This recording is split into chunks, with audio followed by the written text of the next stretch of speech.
Hello and welcome back to Mr. Haas's Math Help videos.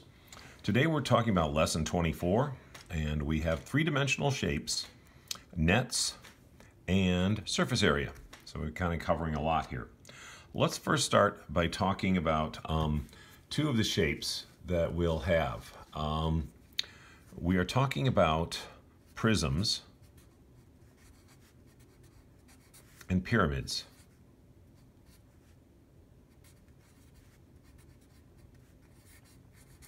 Okay, well, a prism has two bases, and the sides are rectangles.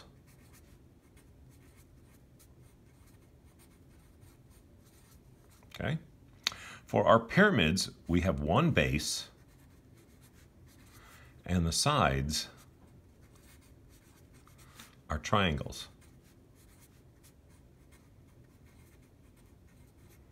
Okay.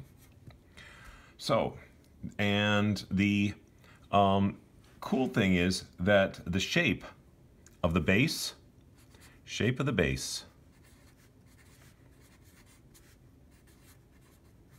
gives the prism or the pyramid its name. Or type. Okay, so if we've got a rectangle at the base, it's a rectangular prism or a rectangular pyramid.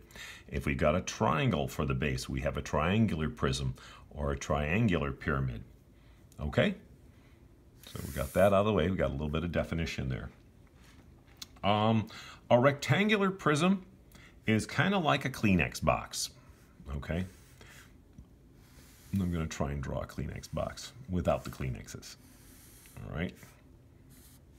So here's our Kleenex box. Okay. I'll even try and do the dashy lines in the back, which is kind of sometimes weird, but it helps you to see the three-dimensional kind of stuff. Okay. So those are the ones that are on the back side. You can't see them. All right, so what we've got here is we're trying to figure out the surface area of this Kleenex box. All right. Well, let's give some names here to the dimensions. We know that if we wanted to find the volume, the volume would be length times width times height, or base times height times width, something like that. Okay, same thing. So let's do base times height times width. Let's say that this is our base, and we're going to have it as 5. Let's do our height as 4, okay? And let's do our width as 2. And yes, I did not draw it to scale, but this makes it a little easier to see. Okay, well, if I'm talking about sides, the surface area, all I'm doing is finding the area of sides. And there are 6 sides to a rectangular prism. There's the end ones, and they're identical. There's the top and the bottom. There's the front and the back. Each of them have partners or pairs. There's the front and back, top and bottom, and the 2 ends. They're all identical to each other. So when we come up with the area, and I'm going to put this 4 over here just so that we can see this a little better. The area of the face, the front one, is 4 by 5, right? 4 times 5. The area of the end ones is 4 times 2, right? The area of the top and the bottom, well, here's the bottom. It's 5 that way and 2 that way, is 5 times 2. All right, well, that's 20. And this one is 8. And this one is 10. Okay, so that's cool. We've gotten the front, this side, and let's say the top. but wait a minute, there's also the bottom and the opposite the opposite side and the back. Well, we have to multiply that by 2 then, because we've got 2 of them. Okay, so that means we've got 40. Here we've got 16, and here we have 20. The way we set the formula up looks like this, and then you'd add all these. So we'd have 6, and we'd have 76, right? So the way the formula works is we have 2 times the base times the height plus, because remember we were adding all these up later on, 2 times the base times the width, oh, and I ran into it, I'm sorry, plus 2 times the height times the width. So the 2's are because we have 2 of each of these shapes. The base times the height, well, that would be one of these. Here's the base times the height. That would be this front-facing one, and his partner on the back. 2 times the base times the width, well, here's the base times the width. Well, that would be the bottom and the top, right? And 2 times the height times the width, that would be our ends, our 2 end ones.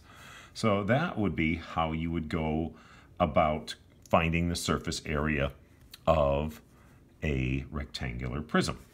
Okay?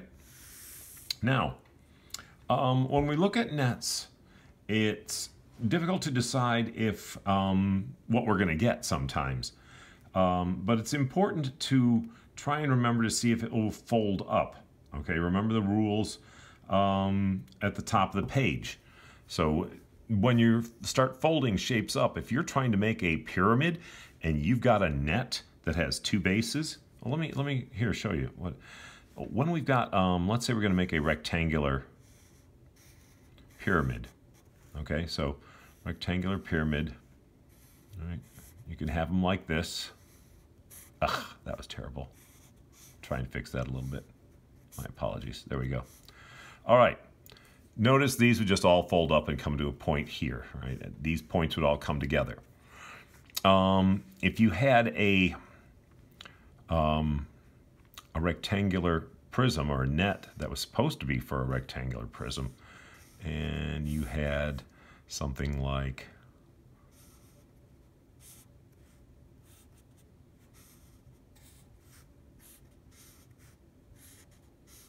or maybe you didn't have enough triangles, you know, if there weren't 4 of them, one for each of the sides, and or maybe you have 2 bases, maybe they throw another one on like this, you'd be like, oh my God, I could never make that fit and make it a nice pyramid.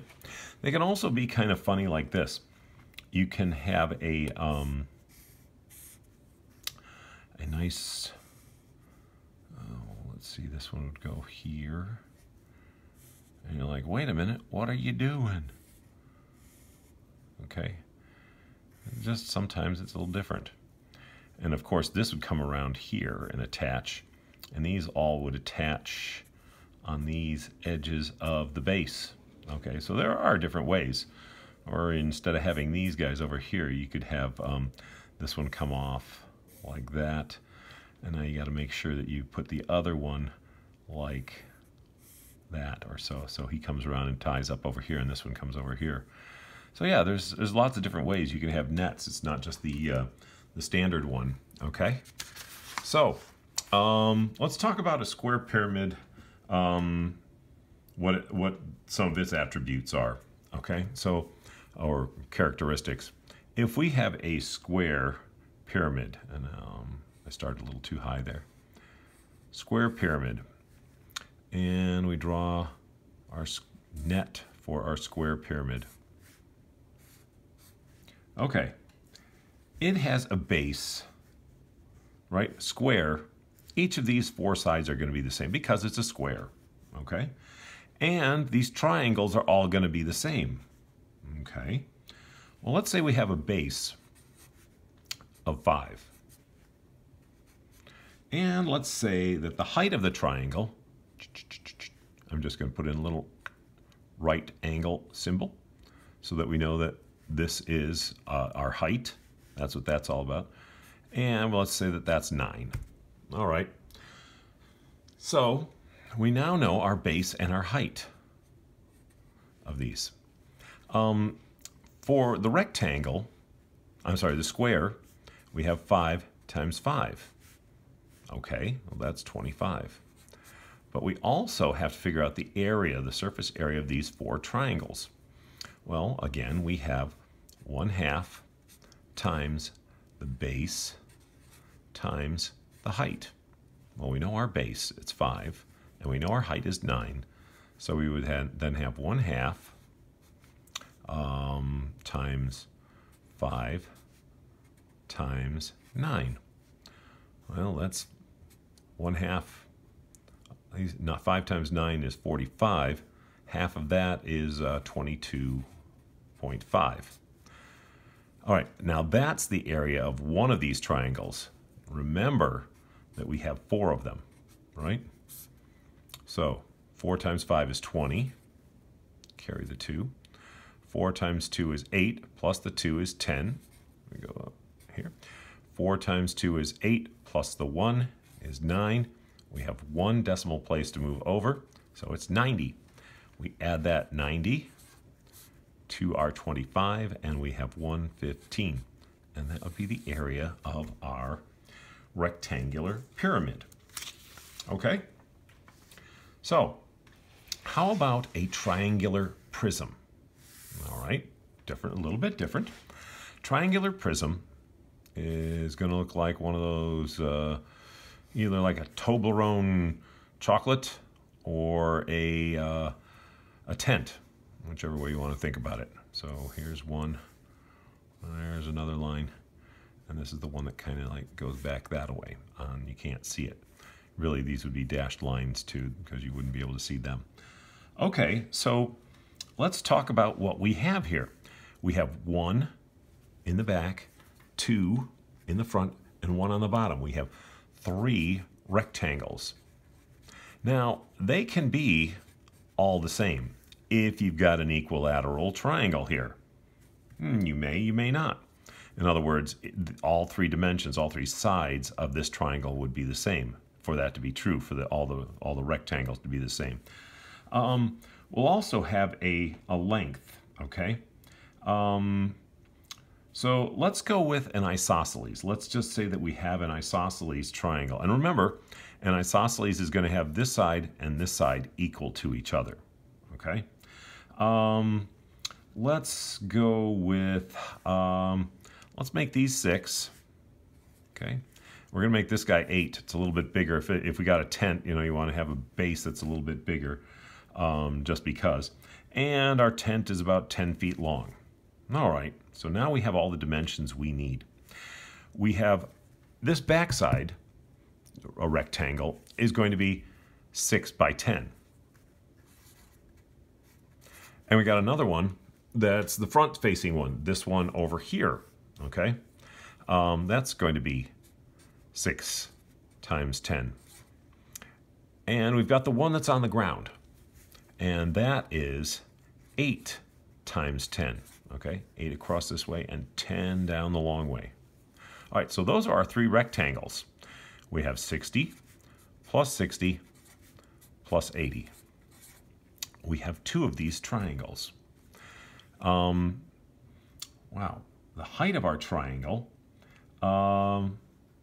because it's isosceles, we've got to figure out what our height is. Well, if we aren't given the height, let's say we are given the height. Let's say it's a wonderful distance of 4, okay?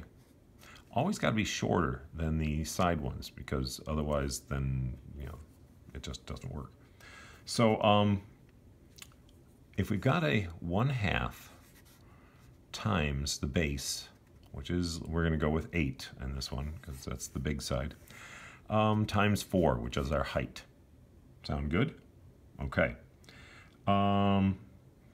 Next, we're going to then, well, let's take half of 8. That's 4 times 4 equals 16. So that's the surface area of this triangle here. The one on the other end is identical, so we're going to multiply that by 2, and we have 32. When we add all these guys up here, we have 60 plus 60 is 120, plus 80 is 200. And we add that to our 32, and we have 232 would be the surface area of this tent or Toblerone candy box, whatever. Okay? All right. Last one here. We're going to look at a net figure out the area, surface area of a triangular prism using a net. Okay? So I'm going to draw a little bit different net for us right now.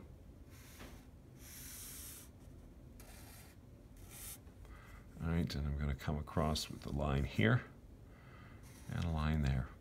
I'm sorry, my drawings aren't accurate to scale.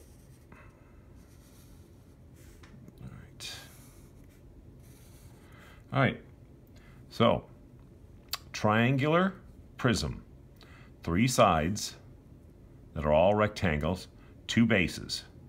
Okay, I'm going to put in our height, which in this case is going to be 12. There's our right angle symbol. I'm going to make this one 10. I'm going to make this 6 and this 15. And I'll make this one 15 as well. Okay, so it's an equilateral. No, I'm sorry, it's an isosceles, because this would be 15. And this side is 15. All right, so we have an isosceles triangular prism, again, just like the one we had above. Okay, so this rectangle, guess what? If this is 6, this has got to be 6. This has got to be 6. This has got to be 6. All the same dimension, right?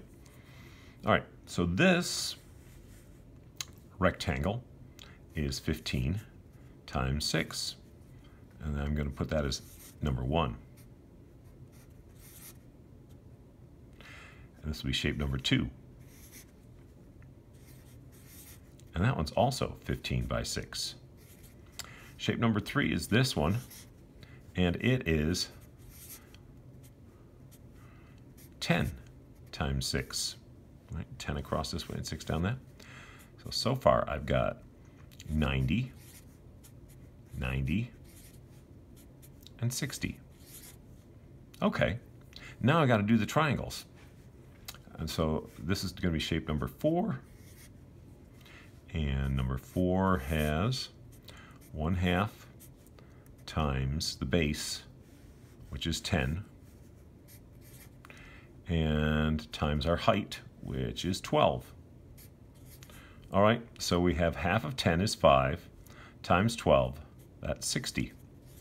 Well, shape number 5 is the exact same thing because they're got to be on there. They're on the opposite ends of the prism. So I'm going to put in 1/2 times 10 times 12. That's going to give us 60 as well. All right, so we have a 90, a 90, a 60, a 60, and a 60. Let's see, 90 and 90, that's 180. These 3 60s are also going to be 180. So if I add 180 and 180, that gives me 360 units squared. And this was units squared down here. Okay, sound good? All right, and this one's unit squared here. Sorry, I've been forgetting my units. All right, well, hope that helps you. Have a good day. We'll see you in class. Bye.